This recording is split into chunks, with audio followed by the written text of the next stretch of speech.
So,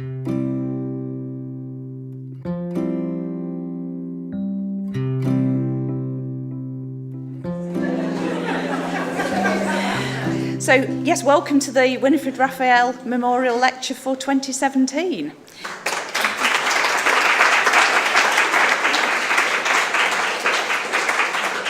Thank you very much.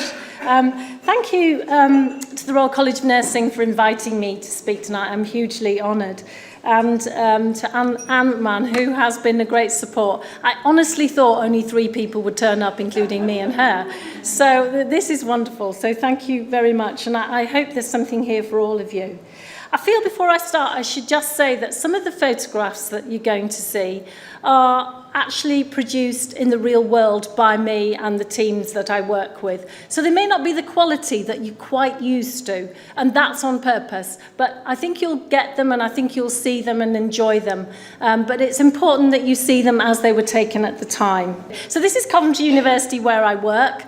It's had huge investment in the last 5-6 years and has, phenomenal success story. And this is our library, and it's all quite beautiful. And for those that haven't been to Coventry recently, I would recommend that you do, because it has really changed as a city. It's very vibrant. So this is the library building that we now use, which is fabulous. When I was asked to do the Winifred Raphael Memorial Lecture, and Anne actually phoned me to do it, and I thought, can this be true? I looked her up and thought it was important to find out about her, and that Winifred Raphael was actually a British occupational psychologist and worked for years with the Royal College of Nursing, over 30 years. And it's in fact over 30 years since the first lecture, which was undertaken by the great Marjorie Simpson. And this is what was said of Winifred Raphael: a lifetime of non-judgmental exploration of people's hopes and interests, seen always within a social framework and closely related to practical outcomes. And I just hope I can follow that tonight, because that's always been the essence of my work. Bristol is known for the annual balloon fiesta. And I want to take you on my own balloon journey, in that about 7 years ago, I worked here. I worked in Bristol for nearly 5 years. It was my great pleasure to do that, and had fantastic years here, working at UWE Bristol, University of West of England, Bristol, and with Bristol University. And I worked in the Centre for Child and Adolescent Health with Professor Alan Eman and Professor Liz Towner. And we did lots of work around arts-based methods. So I thought that as I was here, and as I used to really enjoy the balloon fiesta, I would take you on my own balloon journey through the night. And what I'd like to achieve when I end is that you know a little bit more about me and how I got here, a little bit about the power of language and the importance of language, and when words are not enough, and that's the essence of what I'm actually presenting. Using arts-based approaches in different settings, and some of those Bridie's already alluded to, the complex care settings that I've worked in. And then my own considerations, I guess the experience, sometimes my dilemmas, but some of that which I hope then you can ask questions from. We're taking questions at the end, so if that's okay, that's what we'll hold till then, and I hope you've got lots to ask me. So, it's really important to just go back a bit and to think how you get to somewhere where you are. And it's not just a question of looking at me now, but rather looking back from where I came. And Michelle Obama said this to a group of girls when she came to the UK in 2009. And I thought that that was important to do. And if anybody's in doubt, that child is me. So I thought, I'm not going that far back, but I thought it was good to start it off. I look angelic, don't I? I wasn't. So, as Bridie said, I have an arts-based background. I did work in art in terms of costume design before I was a nurse, and then I worked as an adult nurse and a children's nurse in Birmingham Children's Hospital, where I worked with children with complex needs. And then I worked in both universities at Birmingham and both universities in Bristol before I got my job at Coventry University as Professor of Children and Family Nursing. And I've undertaken lots and lots of numerous research projects, focusing always and campaigning always for children and young people's views and their families in terms of health and social care.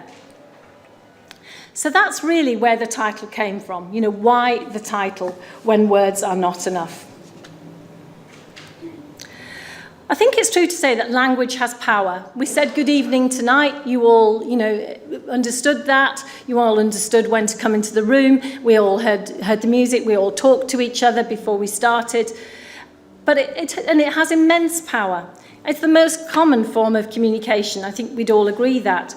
And it's the fuel, I guess, that we use to express our desires and to share our beliefs. It's who we are, where we come from, and where we're going. So it does have immense power in that sense. But when you don't have words, then you have to think of other ways. Because I've used this lovely quote from Oliver Sacks here, and he said from his book, Seeing Voices, speech is a part of thought, but it's not the pinnacle of everything we communicate. Now, I've put adapted there because actually I was very fortunate to meet Oliver Sacks. He was a writer, a medical physician, and he was born in the UK but did most of his work in the US. And he wrote the book to the film Awakenings, which some of you might have seen. But this is the book that I heard him speak on the year before he died, and that was at Warwick University in 2014, and he died in 2015. And it was a really important book because it was about the journey of being deaf. And that is what he's saying there, that speech is part of thought, but it's not the pinnacle of everything we communicate. And I'd like to just think about that. Thinking about what if you can't communicate because of your age and development, or your ability, or you speak a different language, or you have a profound condition that doesn't allow you to actually speak words, or you have profound health needs, or you've had an injury or a critical event. At some point in our lives, all of us have been in this situation, because to get to this point, you've all been children to get to be adults. So if you think about it, we've all experienced that at some level. Even when you're ill in bed and you don't want to talk, you've experienced it. And that's when it becomes a challenge. So what I've had to do in my work, working with children and young people with complex health needs, is just think about that, thinking a bit differently, thinking a bit creatively, using my arts-based backgrounds and using my nursing. And that's what I want to share with you tonight. And I guess I'm taking you on this balloon journey. Some of you may already do arts-based methods, some of you may not, but I think it's good to think about these things, because it's good for us to take on board different views, and it takes us on a journey beyond our own view. So why use arts-based methods? I would probably say why not, but I'm putting this here in the terms of this is not new. Over the last 2 decades, numerous UK and international documents highlight that children and young people and their families should be consulted in the services they receive, in this country and in others. At the same time, along with that, the use of visual and image arts-based methods have grown significantly across a number of disciplines. Actually, none of this is new. I think the arts-based methods, when you look back to the approaches, it sort of starts in Chicago in the 1920s. So this is not something new I'm saying here. And lots of people undertake this in their work. How do they do it? Well, I put some examples here. I could have gone on and on and on and on and on. And I have no intention of going through them all and explaining them all here, but I'm happy to take questions on them afterwards. But what I've actually put is some of the things that I've seen done or been part of doing for you to think about. Definitely use lots of symbols and graffiti. So by symbols, I mean things like that. I don't know if you can all see that, but like a symbol or a shape to write on to help people to talk. I've used, more recently, design-type based work using Lego, and watching people be creative with Lego is very interesting, and how they build things. I've used lots of work in terms of digital and information technology, much more with young people, but nothing to stop us using. And two of the projects I'm sharing tonight actually used information technology, and I think that's where we can think about being creative. I've used photography, where young people have been encouraged to take their photographs and then interpret them to us. I've put on fun days, and I have never, I said this earlier, I have never done role play. I look the sort of person that would do role play, but I actually wouldn't do it myself. And it's an unusual one for me because I come from an arts background. My mother was a professional opera singer, so you'd think that I would know how to do the stage, but I don't. But what I do is I employ someone else to do it, and I watch them in awe. And I think there's a top tip in there. If you aren't comfortable doing something, ask someone else to do it who is comfortable, who is experienced, who is trained to do it. And I've always done that when it comes to role playing and puppets, but I have used them. I've developed things around music and poetry. Actually, the music as you walked in tonight was devised by young people with palliative care needs on a large project which I'm going to talk about later in the lecture. And I think you heard it as you sat down, and the clapping, that was all of them, and they created that piece. We did do it as a competition, and that helped it, the quality, and focused the minds on it. I've also done work around scrapbooking and storyboarding, so like mood boards, but actually boards around people's lives or what they wanted to tell me, depending on what I was asking. Now, quite a lot of these are word-based in the end, in that you're asking them and then they create a word, or you might press a word for them, but actually the platform going in is arts-based. That's the world I enter to encourage children and young people to talk to us.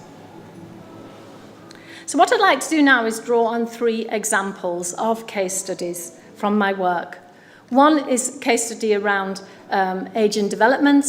One is around some international work I did in Sri Lanka. And another, the final third one, is around work I've undertaken with children and young people with palliative care needs. So the first of those is the age and development. This is a study called Child Talk, What Works, and the full title, Preschool Children's Perspectives on Speech and Language Therapy Activities. And this was a large team here in Bristol, led by Professor Sue Ralston, who is here. Thank you, Sue, for coming. And a team, and I really worked with Sam Harding, who is sitting here. And this was in my work at UE Bristol, and we had this large study to really look at preschool's children's perspectives of speech and language activities. So a really important study to do. It's a large national study, very complicated, but really, really important to do, a really unique work. Now, our bit of it, the bit Sam and I were doing, was really about what are children's experiences of speech, language and therapy, SLT for short, activities. And how do children tell us about their experiences? And we'd done some preliminary work before we got the large study, and this is me doing the preliminary work. And the preliminary work was with older children. So we knew we had some challenges because these were preschool children. And, you know, asking them to tell us about activities related to speech and language therapy is quite a big leap to make when you're under 5, and how to go about that.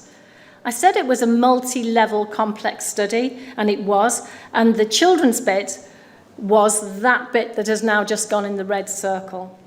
Vital to it, we would say, but a part of this very large national study, which is now available online. So how did we actually do it? Well, after months and months of thinking and talking about it, and there's a hint in there, you don't just go and do these things. You have to really plan them. We did 24 group sessions in 3 locations with 24 children in total, 16 boys and 8 girls, and the average age was about 39 months that we worked with.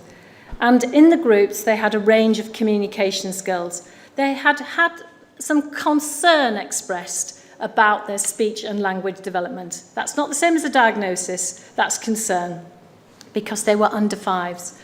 So we had a range of communication skills, language skills, and speech sound skills, and we undertook these groups across the 3 locations. So how do you do it? How do you get under 5 years old of age, on average 39 months, I've already said that, to talk to you about their speech and language therapy activities, what they think? How do you do that? Well, we decided a bag of things was the way to do it. We created lots of stories around miniature world, around games, around hide and seek, and those were really to bring out that imagination play and to introduce things to them and to see their response to it. We had a piece of material to distract them. If they got bored, they could run under the distraction material tent. But what we also did, which I think was very unique in this study and captured a whole new world for us, was we used something called, I'm just going over here, kiddie cams. Now we'll do a demonstration, well Sam is going to do a demonstration of this later on for you, but the children wore these and you can see them wearing them. Is that a boy or a girl, Sam? It's a little chap in the striped. Yeah, the next one along, is that a... the other one's a girl. A girl. The girl is wearing this one. So we will show you that later if you would like us to. But they wore these. We introduced them in a fun way, and they wore these during the activities. And what we were doing was we were seeing their world. We were seeing what they were looking at, what they were listening to as we were doing the speech language therapy activities. So we were doing the activities, these fun activities, but we were watching what they were watching. And that was fascinating, whether they were interested or not, in capital letters. Then we spent a long time analysing the data, even longer than the actual focus groups, which you often do. And that's right and proper because that's the way to make the data credible that you're trying to make sense of.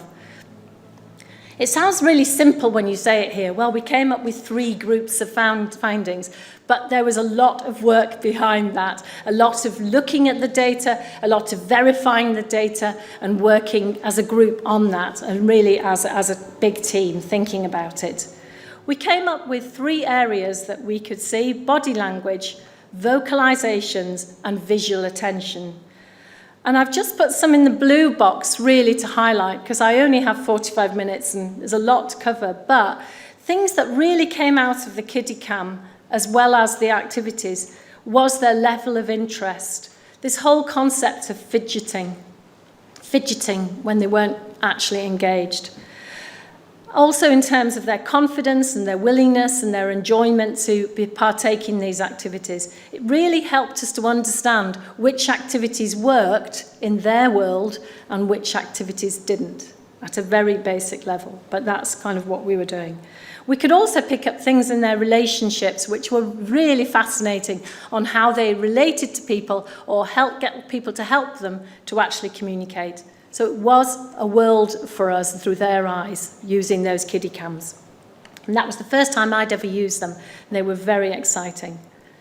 Now this was important, because could we have done that any other way? We used to reflect on this, I think, frequently. I'm smiling at Sue, because I remember we reflected on it frequently. Could we have done this any other way? Well, we might have been able to do. But actually, we did this in a fun way, we did it in a credible way, and we captured some of what they were focusing on and what they didn't focus on in terms of therapies, which is important. These were young children. And it was important for them to have their voice in this study, rather than just their parents telling us or the therapist telling us. It was important they had their voices, and that's why it was important we did it this way.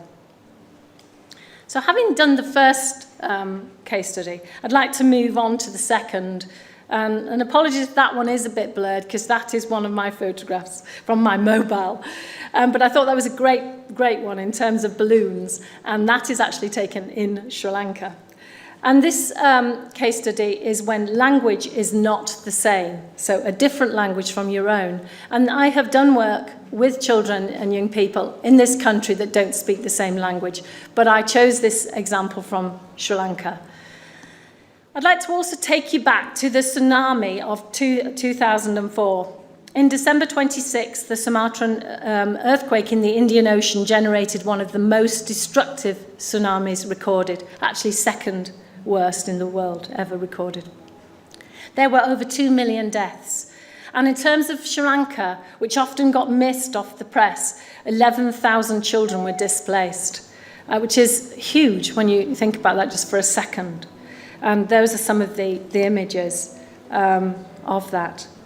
Now, about 2 or 3 years after, it was still, you know, as you'd expect, having huge impact on the children. And I was working here in Bristol then and was approached to do some work in Sri Lanka with the children. And I was told, you know, can you work with the children and get them to speak about their experiences. And I was invited to work in Sri Lanka to do that. And so after about a year of thinking this through, we went as a team to Sri Lanka. And our aims were clear. We'd been asked by a number of funders to do Save the Children and a Dutch foundation. And our aims were clear. What are children's experiences of the tsunami? And then how do children tell us about their experiences as they grow up? So that's the important bit. Because it was the impact of the tsunami in terms of changing their lives. So what have I done on that? Well, over about a 10-year period, I've worked with orphanages and schools in and around Galle, which is the south of Sri Lanka, which is where the tsunami actually hit on the 26th of December. And I've worked over a 10-year period in that area. And I've done focus groups, usually between 10 and 20 children, over 4 visits for myself, but additional visits because I also train students in Colombo University to do this work. So it's been, again, a team effort, which is the important thing to say. Now, I would always do 2 focus groups at a time, and sometimes they weren't the same group. Some of them were the same group, but they were different orphanages, so different children and young people joined them. We use participatory arts-based techniques with translators and counsellors and students and volunteers. And I've put that in bold for that reason, because, again, you wouldn't go off doing this sort of stuff lightly, and you have to have a team around you, because arts-based methods bring out all sorts of emotions, and you have to be ready for that. So that's why I said it took nearly a year to prepare. And we did use symbols and drawings and collages and their own photographs. I left them with disposable cameras, which they used to really love. And we did something called dream webs. And there's some photographs there. And as I said, the quality won't be great because these are real. So here we are making the dream webs and then hanging things on them in the photograph at the bottom. So each time we went, we used all sorts of arts-based materials, which we let them use to then hang on to the dream webs about what their ideal world would look like. And that's what a dream web is about. It's the same concept of those ones that you buy in the shops, except you do it yourself with string and you hang things on. Really cheap to do, really, really powerful when it comes to the messages of hanging things on. At the same time, I made this pockets of possibilities in the middle here. Somebody told me afterwards you could have just gone to a shop and bought one of those shoe rack things that you have on the back of the door. But I spent hours making that, so I feel I should just do a little nod to myself. And what we did with that is we put the symbols in the pockets, so they wrote messages on them via their translators who wrote them to English. Or they wrote them in their own language, Senegalese, to me, and they would post them in the little pockets, and then I would get them translated afterwards. We said to them, if you want the world to see your comments, put the hands outward, and if you want it to be private and just for Jane to see afterwards, turn the hands inward. So it's a really good one to just sort of share with you how we did it, and then we hung it up. So those are just some of the things we do. Now, you might be saying, well, of course they remembered it all, because this is one of our findings, they remembered it all. But when we first got there, the first briefing I had, I guess the adults were protective, and rightly so, and said to us, they don't remember it. It's 3 years ago, they don't remember it. And they did remember it, it's just no one had ever asked them, because the culture of Sri Lanka was such that they were not asked. So they did remember it. As soon as they started drawing trees, waves, and they were talking about these things, which I've put at the bottom here. My mother knew. She pushed me up a big tree and said, "Stay there." I saw the water take her away. Very matter of fact, culturally, but they remembered it. I was coming home and a man said, "The big wave is coming, get on my motorbike," and we rode away up to the temple with the wave chasing us. So those were real stories. They remembered it. When I first got there, they were quite fearful of water. They would sit on the sand, but they wouldn't go into the water. But over the 10 years I've worked there, and I've seen this change, they are respectful of the water. They've all learned to swim in the orphanages, because obviously they've had a very different life to the life they would have had. And so they fear it less, they respect it more, which is different, so they do that. Actually, the last time I went, it was very interesting, because every time I'd gone, we'd brought them to our cottage or wherever we were staying. And usually we'd have a swimming pool. She says I'm sounding like I'm living in luxury now. And they would never go anywhere near the swimming pool. They would come to the grass and do the work. And the last time I went, we opened the bus, and they all jumped out of the bus, stripped their clothes off, and jumped in the swimming pool, which I think in itself was great recovery. And, actually the time had gone by, and they could all swim, and they wanted to show me that. So education and training had immense impact on these children. They had lives that they would never have had. And that's a difficult one to get hold of, as I say that to you, because most of the children I met in the orphanages and worked with, and the students of Colombo, we've worked with them, they were from families of poverty. That's why they were caught on the beach. So if a child survived and then went to an orphanage, which then was provided for, actually they had a very different life. And so the findings coming out from Colombo now are that, my parents died for a reason, because I'm now here and I got educated. So that's an interesting one to take on board culturally for me, but it is a finding, and that was interesting for us to find that out. They absolutely loved the arts-based methods. It gave them a way to express themselves. And even though I couldn't speak their language, only a few words, and we had translators doing that, their words were really important to do that, and to give them a chance to do that. And then later on to have some counselling. They would not have had that without that entrance, actually, through the arts-based methods. So that's why I had to put that one in tonight. Finally, the unable to speak group. And I have worked with lots of children and young people who are unable to speak for lots of reasons. And I've put verbally, because actually everyone can speak, but it's just a different way of speaking. So this is a study I did in terms of palliative care in 2010.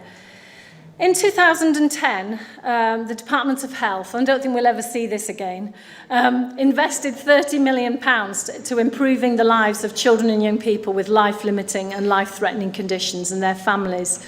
In health and social care services.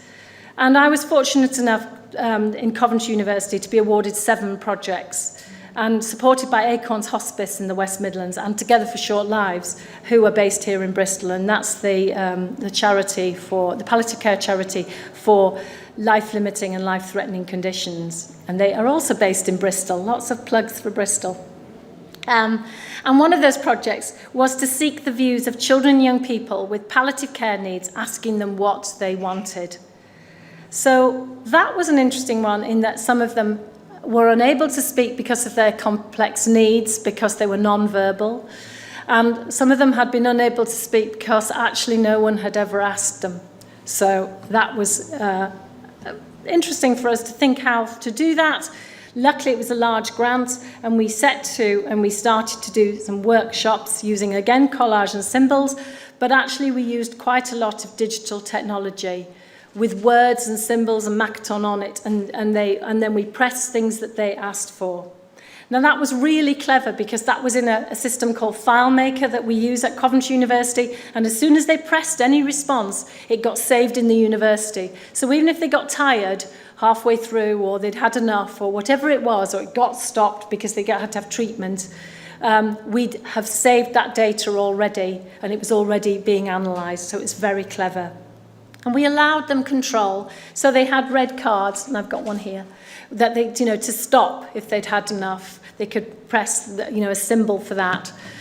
Or they could, we passed the tape recorders. If you pass a tape recorder to somebody you're interviewing, I don't know if anybody's done this in the room, it's really powerful if you give them the tape recorder and then you say, turn it off whenever you think you've had enough.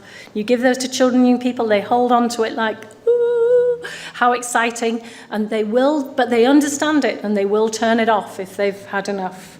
Once you've got through the playing with it, but they get it. So, give it to them and see what happens. So we did that. We gave them the total power of the interview. Now, it sounds like I do everything in 24s. I just realised that there. But we interviewed 24 in the West Midlands, and then we went nationally with our techniques. And so we did another 86 children and young people.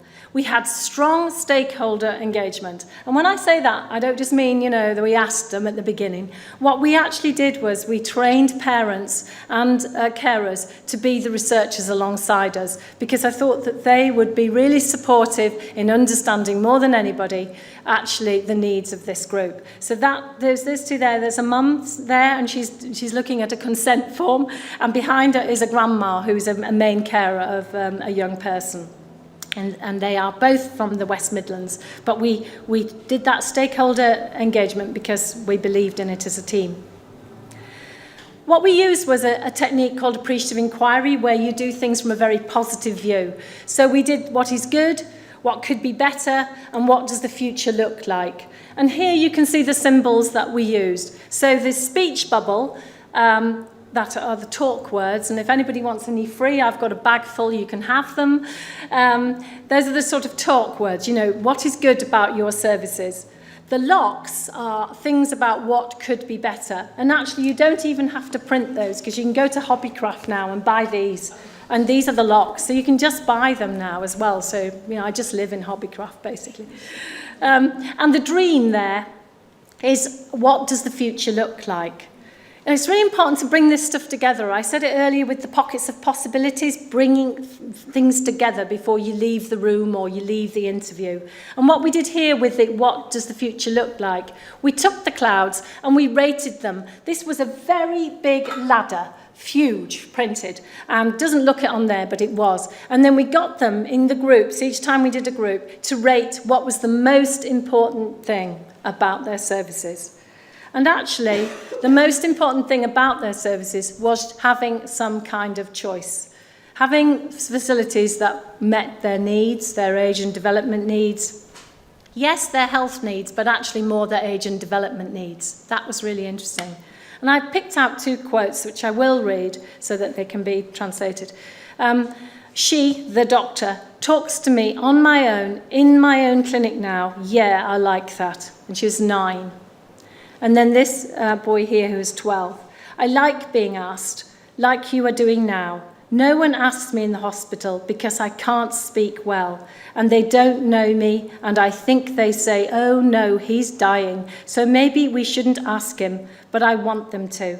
And my mum and dad say, he does know, and he's got a view and stuff like that.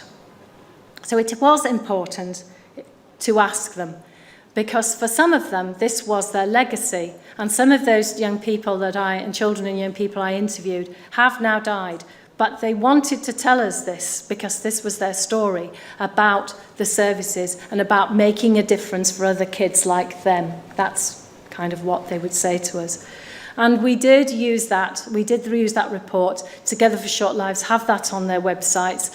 And we influence policy nationally with that work. And it was really important to capture that, to capture what they said, and to do it in a way that was fun, but meaningful. Now, when you do this stuff, you open a can of worms. And that's from the 99 Red Balloons track. Because there are lots of issues with it. And I guess that I could, stand here for 45 minutes talking on the issues. But what I've done is I've just put a few that I think are really important to me, really, in terms of my experiences. The first thing that's absolutely crucial, and I hope I've expressed that as I've gone along in the lecture, is it's never just me. I never, ever do anything on my own, ever. And nor should you, if you're going to do this stuff. 1, you need the support of your team. 2, you need the planning. You need the analysis. You need the choosing. There's hours of prep goes into this stuff. You don't just go off with a pen and a post-it. It doesn't work like that. You have to think about the aims. You have to think about the focus, because we can all just get arty in the room and that would be great fun. But actually, all of this is thought through very carefully, and I wouldn't want you to go away tonight not thinking I don't do that. So it's a big thank you to all those teams who've put up with me and worked with me over the years. We do lots of dress rehearsals. That's because I was, a costume designer. So we do lots of practices, and I have to practice it with them all in my team. And people kind of get used to me going like, let me just work this through. And it's almost like I'm practicing. Now, all of this takes resources up. It takes time and more time, energy and more energy. And that is also costly in terms of costing people's time. You really have to value this stuff, not just think, oh, well, I'll just get someone to come along with me. It's not like that in my experience. I've always tried to make it fun. I've always tried to make it feel natural, but it's got serious undertones. This is serious stuff that I think that I'm doing. And I think the teams that I've worked with, they think it's important, and it certainly has been in the impact of this work.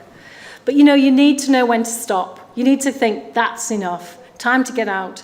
Time to stop the interview, let's do a fun, the material tent, all those kind of breakup things. You need to have those at your grasp. The red card, all of that stuff, that's really important.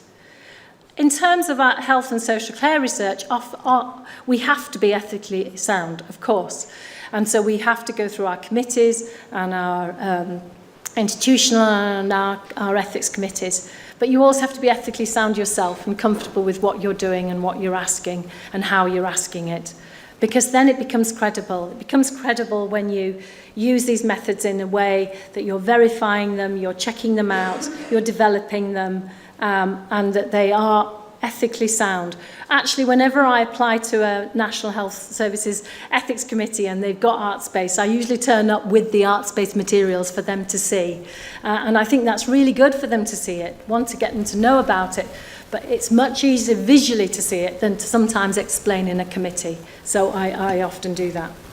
And I think what's really important is that you show whoever you've asked or whoever you've worked with that you've done something with it, that it's important enough to put into a document. I've done lots of fun evenings. I've done lots of show it off and share type stuff afterwards. And that's about valuing it and valuing how you make a difference. One of our researchers in Coventry University recently went to the Houses of Parliament with a group of young people who had all contributed to the research, and they all had profound disabilities, and they all went with her, and we funded that because it's really important to say thank you to them. And one thing that I never ever want to do is this. And this is from the wonderful Matilda film, and this is Danny DeVito with Matilda. And whether you've seen it in the theatre or whether you've seen this film, it's a really interesting one, because both on the stage and in the film, he says to her, "I'm big, you're small." And we must never do that with children and young people. That patronises them, because we all know in this room, those people who've read Matilda, seen the movie, seen the theatre play, we all know who's the most clever, and that's Matilda. So finally, I would encourage you to do it. I would encourage you to think about it, and I'm very happy to be contacted and give you free advice if I can, and pull those ideas together, but work together in a creative way. Because the best ideas people come up with stem from when they are thinking outside the box. Thank you.